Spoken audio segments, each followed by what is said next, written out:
If you have ever been called a jack of all trades or multi-passionate, you might feel like the world is fighting you because you have too many interests. We live in a world where specializing in one skill is the default path that you're supposed to take. Now, I'm a person with multiple interests too. I've built software, run a training business, run a consultancy, and I was writing novels all at the same time, but managing all of these drained me and actually negatively affected my career and business's growth. What finally changed everything was understanding which kind of multi-passionate person I actually was. So these are the 6 archetypes of people with multiple creative interests and exactly what to do next depending on which one you are. The first archetype is called the explorer. I have seen a lot of Reddit threads where people claim to have too many interests. And here's what always sticks out to me. People with many interests get a lot of advice about perseverance even when things feel boring. But the explorer is not struggling to focus because things are boring. The explorer isn't seeking a dopamine hit. They just want to try it all. That's the explorer. Multi-curious, fast to learn, genuinely excited by many different things, and not trying to combine fields or find patterns between them. Think of Shonda Rhimes, the creator of Grey's Anatomy, and many others, following creative curiosity across genres and domains, not because she is building a unified intellectual theory, but because something caught her attention and she followed it.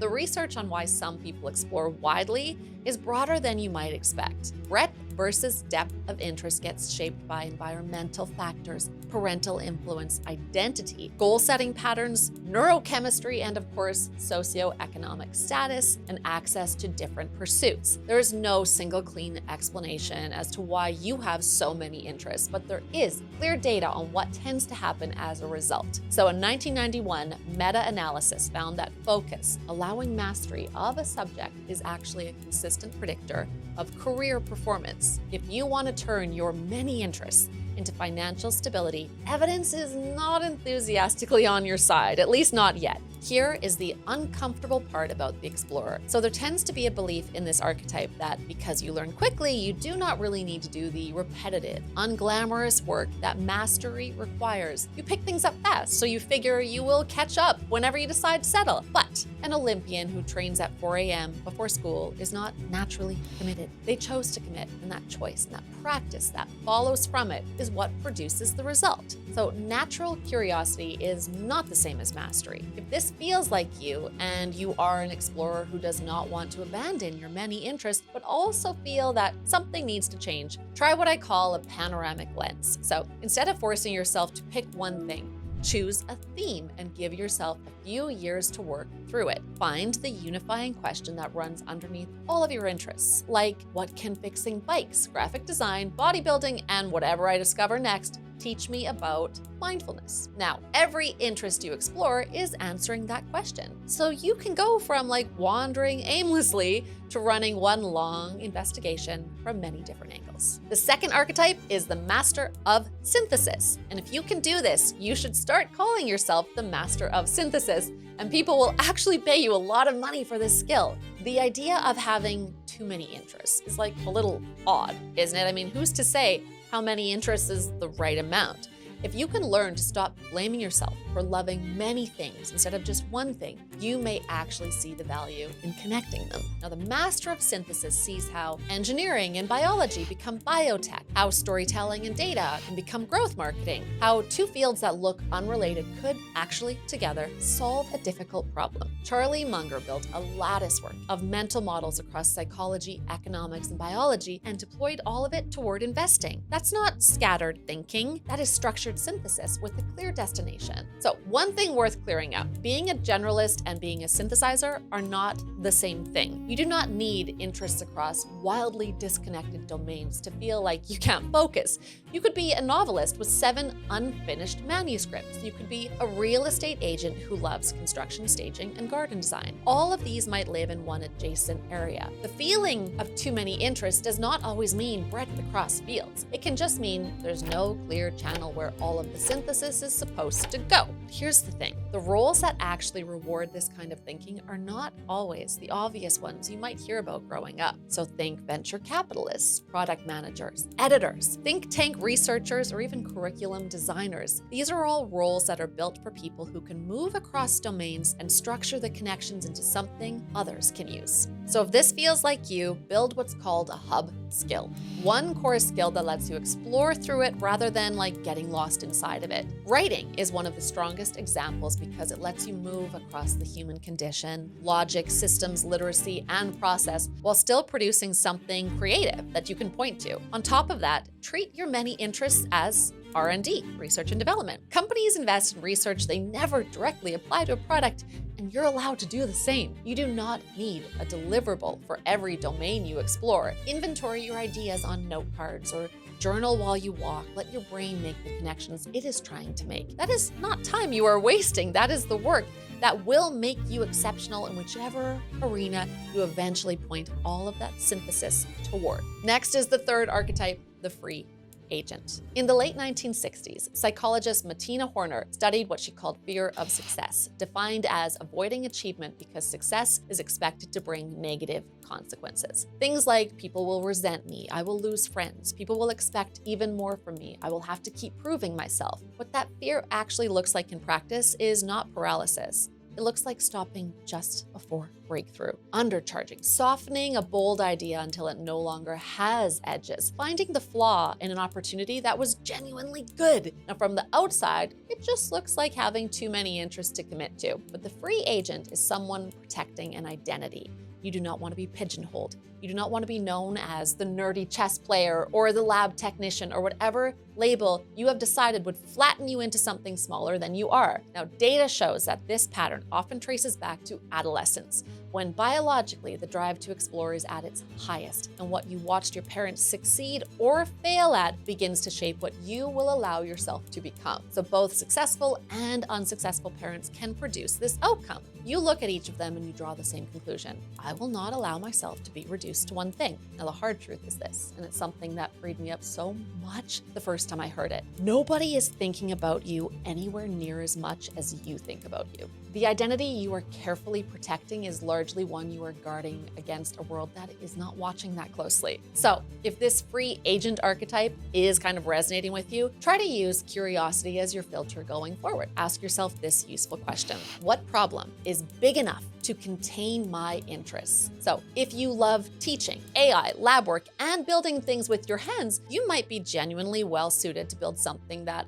improves education through AI. That is not a pigeonhole. That is a container wide enough, big enough to hold everything you care about and then some. And if the financial pressure to commit is real, but the interests still feel unresolved, let your day job cover the bills. Your post-work hours are a legitimate space for exploration. You do not have to monetize your interests for them to matter, and you do not have to climb a ladder just because it exists. The talent stacker is the fourth archetype, and if there is one type in this list that should make people with many interests feel genuinely good about where they are headed, it is this one. Scott Adams, who created Dilbert, was not an exceptional cartoonist. He was not an exceptional writer. He had no particularly unusual insight into office culture on its own, but he combined those things in a way that almost nobody else could replicate, and it built something nobody else had built. That is the talent stacker. Not the best at any single thing, but rare because of how the things combine. My dad got his first teaching job because he had a Class 1 driver's license from his years driving big rigs, so he could drive the school bus.